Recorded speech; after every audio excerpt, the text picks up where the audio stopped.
وَإِلَىٰ ثَمُودَ أَخَاهُمْ صَالِحًا، اور ہم نے قوم سمود کی طرف انہی کے بھائیوں میں سے صالح کو بھیجا. قَالَ يَا قَوْمِ اعْبُدُوا اللَّهَ، انہوں نے بھی وہی دعوت دی کہ اے میری قوم عبادت کرو اللہ کی. مَا لَكُم مِّنْ إِلَٰهٍ غَيْرُهُ، اس کے سوا کوئی بھی تمہارا معبود نہیں ہے. ہوا انشأکم من الارض، اسی نے پیدا کیا تمہیں زمین سے. زمین سے انسان پیدا ہوا ہے، کیونکہ زمین کی خوراک سے ہی تو پروان چڑھتا ہے. ایک تو مٹی سے پیدا ہوا، دوسرا اس کی پرورش جو ہوتی ہے وہ زمین کی خوراک سے ہوتی ہے.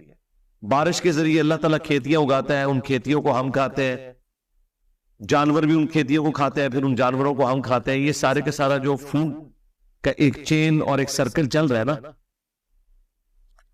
یہ سارے کا سارا زمین سے ہی ہے. سورج اور زمین، ان دونوں کے ملنے سے یہ سارے کے سارا نظام حیات چل رہا ہے. تو اس نے زمین سے تمہیں اٹھایا. وَاسْتَعْمَرَكُمْ فِيهَا، اور تمہیں بسا دیا اس میں. فَاسْتَغْفِرُوا، تو اسی کی طرف مغفرت طلب کرو. ثُمَّ تُوبُوا إِلَيْهِ، پھر اسی کی طرف رجوع لاؤ. ان ربی قریب مجیب، بے شک میرا رب بہت قریب ہے اور دعائیں سننے والا ہے، التجا سننے والا ہے. قالوا یا صالح، تو ان کی قوم نے جواب میں کہا کہ اے صالح، قد کنت فینا مرجوا، تم ہم ہی میں سے ایک شخص تھے جس کے بارے میں ہمیں بڑی امیدیں تھیں.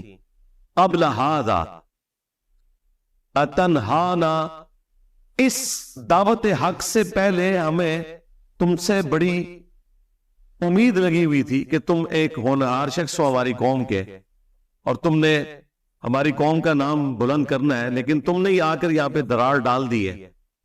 یعنی جو پیغمبر ہوا کرتے تھے وہ اپنی قوم اور قبیلے میں اعلیٰ خاندانوں سے ہوتے تھے اور ایکسٹراورڈنری پرسنالٹیز ہوتے تھے، ذہین ترین لوگ ہوتے تھے. ہمارے محبوب علیہ السلام بھی تو صادق اور امین اعلان نبوت سے پہلے تھے.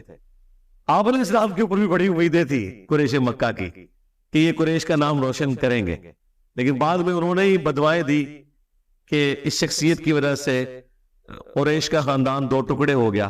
باپ اس طرف کھڑا ہے بدر میں، بیٹا اس طرف کھڑا ہوا ہے. تو اے صالح، یہ دعوت توحید بلند کرنے سے پہلے تو ہم میں ایک ایسا شخص تھا جس سے ہمیں بڑی امید تھی. اتنہانا ان نعبد ما یعبد آباؤنا، کیا تو ہمیں منع کرتا ہے اس چیز سے کہ ہم عبادت کریں اس کی کہ جن کی عبادت کرتے ہوئے ہم نے اپنے آباء و اجداد کو، بزرگان دین کو پایا ہے. تو ان جھوٹے خداؤں سے جن کو تم جھوٹا سمجھتے ہو، ان معبودوں سے ہمیں ہٹانا چاہتے ہو. وَإِنَّنَا لَفِي شَكٍّ مِّمَّا تَدْعُونَا إِلَيْهِ مُرِيبٍ، اور بے شک ہم اس کے بارے میں شک میں مبتلا ہے جس کی طرف تم ہمیں بلا رہے ہو. ہم تو شک میں مبتلا ہو چکے ہیں، ہمارے دل میں وہ بات پھکتی نہیں ہے. اب مجھے بتائے، پیغمبر سے بہتر کو بات سمجھا سکتا ہے؟ اللہ کی وحی سے بہتر کوئی سلیبس ہو سکتا ہے؟ لیکن جب وہ پیغمبر دنیا میں موجود ہوتے ہیں تو اس وقت بھی کئی لوگ ایسے ہوتے ہیں جو کہتے ہیں کہ آپ کی بات میں وزن نہیں ہے، کوئی دلیل نہیں ہے. دلیل ہو بھی تب بھی ان کو یہ سمجھ نہیں آ رہی یا وہ سمجھنا نہیں چاہتے. لہٰذا آج اگر ہم کسی کے سامنے قرآن و سنت رکھیں اور کہیں جی میں قائل نہیں ہوں اس کے اوپر، تو نہ ہو. میرے بڑے بھی نہیں ہوتے تھے اور ان کے بڑے بھی نہیں ہوتے تھے. جب ہمارے بڑے انہیں دعوت دیا کرتے تھے کہ اپنے بڑوں کو چھوڑ دو، تو تمہارے بڑوں نے بھی اپنے بڑوں کو نہیں چھوڑا، تو تم بھی ہمارے کہنے پر اپنے بڑوں کو کیسے چھوڑو گے؟ ایک ہی بات ہے، مینٹالٹی ہوئی ہے. قال یا قوم ارأیتم ان کنت علی بینۃ من ربی، تو انہوں نے کہا کہ اے میری قوم، بھلا ذرا بتاؤ تو کہ اگر میں روشن دلیل پر ہوں اپنے رب کی طرف سے، وآتانی منہ رحمہ، اور اس نے مجھے رحمت عطا کی ہے، فمن ینصرنی من اللہ، تو مجھے ذرا یہ بتاؤ کہ اگر میں یہ حق کا راستہ چھوڑ دوں، یہ دعوت کا کام چھوڑ دوں، تو کون ہے جو مجھے بچا لے اللہ سے؟ ان عصیتہ، اگر میں اس کی نافرمانی کروں، نافرمانی اس سبب سے بھی کہ میں دعوت کا کام چھوڑ دوں، اور اس سبب سے بھی کہ خدا نہ خواستہ میں تمہارے راستے پر چل پڑوں، یہ تو نہیں ہو سکتا تھا، لیکن دعوت کا روکنا بھی اللہ کی نافرمانی ہے۔ فما تزیدوننی غیر تخسیر، تم تو نہیں زیادہ کرنا چاہتے میرے لیے سوائے نقصان کے، یعنی میرا حال تو یہ ہے کہ میں تمہیں حق کی طرف بلا رہا ہوں اور الٹا تم مجھے اس دعوت کے کام سے ہٹانا چاہتے ہو، تو اس سے تو میرے نقصان میں تم اضافہ کرو گے، تو میں تو یہ حق کا راستہ کبھی چھوڑنے والا نہیں۔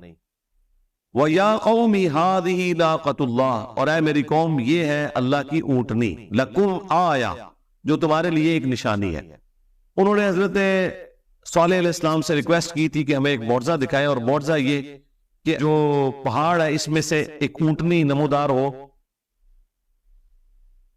اور پہاڑ میں سے تو اونٹنی نہیں نکل سکتی، اونٹنی میں سے کوئی اونٹ کا بچہ، اونٹنی کا بچہ نکلے اور وہ بڑا ہو۔ بارہ اللہ تعالیٰ نے یہ معجزہ دکھا دیا۔ اب جب وہ معجزہ ظاہر ہو گیا تو بجائے اس کے کہ وہ دعوت قبول کرتے، وہ سرکشی پر اتر آئے، تو اللہ تعالیٰ نے ان کے اوپر ایک اور آزمائش اس حوالے سے ڈال دی کہ یہ اللہ کی اونٹنی تمہارے لیے نشانی ہے، فَذَرُوهَا، بس اسے چھوڑے رکھو چونکہ اللہ کی اونٹنی ہے، تَأْكُلْ فِي أَرْضِ اللَّهِ، کہ یہ اللہ کی زمین میں کھاتی پیتی رہے، وَلَا تَمَسُّوهَا بِسُوءٍ، اور کسی برائی کے ارادے سے تم نے اس کی طرف اپنے ہاتھ نہیں بڑھانے۔ اب ظاہر ہے ان کے لیے ازمائش بن گئی، وہ اونٹنی ایک دن اونٹنی کے لیے مقرر تھا کہ وہ پانی پیتی تھی، اور ایک دن باقی پوری قوم کے جو جانور تھے وہ پانی پیا کرتے تھے۔ کچھ عرصے ہی انہوں نے برداشت کیا، پھر وہی ہوا کہ انہوں نے اس اونٹنی کو قتل کر دیا، تو یہ ازمائش ان کے لیے بن گئی۔ فَيَأْخُذَكُمْ عَذَابٌ قَرِيبٌ، اگر تم نے اس اونٹنی کو کوئی نقصان پہنچایا تو تمہیں بڑے دن کا عذاب بہت جلد آگ پکڑے گا۔ فَعَقَرُوهَا، تو انہوں نے اس کی کونچیں کاٹ ڈالی، اس کی رگ کو کاٹ دیا۔ فَقَالَ تَمَتَّعُوا فِي دَارِكُمْ، تو حضرت صالح علیہ السلام نے کہا کہ بس اب کچھ عرصہ تم زمین میں لطف اٹھا لو، فی دارکم ثلاثۃ ایام، 3 دنوں تک۔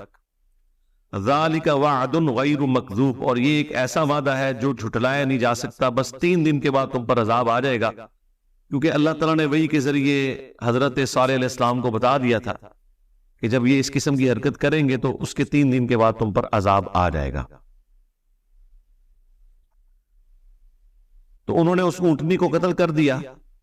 فَلَمَّا جَاءَ أَمْرُنَا، پس جب ہمارا حکم عذاب آ گیا، نَجَّيْنَا صَالِحًا، تو ہم نے نجات دی صالح علیہ السلام کو، وَالَّذِينَ آمَنُوا مَعَهُ، اور اہل ایمان کو بھی جو ان کے ساتھ ایمان لائے تھے، بِرَحْمَةٍ مِنَّا، اپنے پاس سے رحمت کے ساتھ،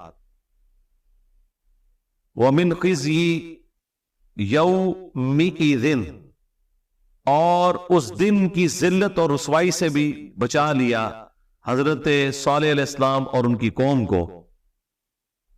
ان ربک هو القوی العزیز، بے شک تیرا رب قوت والا ہے اور غالب ہے۔ وَأَخَذَ الَّذِينَ ظَلَمُوا الصَّيْحَةَ، اور پکڑ لیا ان کفار کو ایک چنگھاڑ نے، یعنی ایک کڑک آئی خوفناک، ایک زوردار آواز آئی۔ فَأَصْبَحُوا فِي دِيَارِهِمْ جَاثِمِينَ، تو وہ اپنے گھروں میں گھٹنوں کے بل اوندے پڑے رہ گئے۔ كَأَن لَّمْ يَغْنَوْا فِيهَا، اور وہ اس طریقے سے ختم ہو گئے گویا وہ کبھی وہاں پر آباد ہی نہیں تھے۔ أَلَا إِنَّ ثَمُودَ، آگاہ ہو جاؤ کہ بے شک سمود نے، کفروا ربہم، اپنے رب کا کفر کیا، الا بعدا لثمود، آگاہ ہو جاؤ بربادی ہے، پھٹکار ہے قوم سمود کے لیے۔ تو یہاں پر حضرت صالح علیہ السلام کی قوم کا ذکر مکمل ہوا۔